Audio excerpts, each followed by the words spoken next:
Hello my internet friends, welcome back to my channel. Today I'm taking you through the full start to finish process of a painting I titled She's a Long Way from Suburban Towns. This is one of 9 paintings that I showcased in my solo exhibition Onion City Memories earlier this year. I hope you enjoy watching this process video as I give you all some background on this painting. Okay, so this is a piece about feeling lost in a new environment and having to become a different version of yourself while holding on to an image of your prior self. This piece is really inspired by my time living in Florida. It can be a weird feeling to be in a new setting where you feel like nobody here actually knows the real you.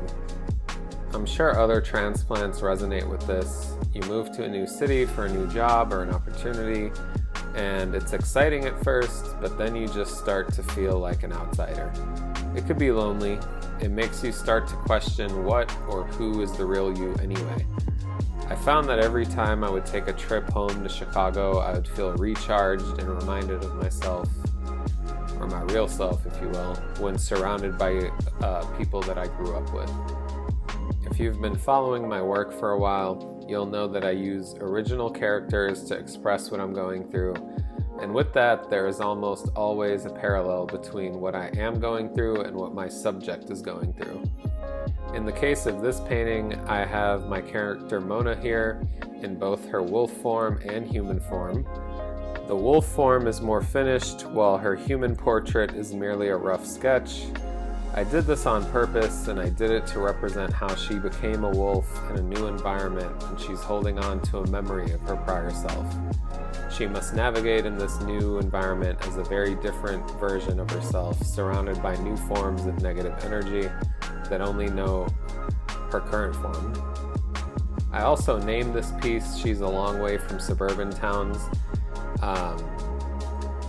to tie it back to the song Self-Love by Coi Leray that was on the soundtrack to the Across the Spider-Verse movie.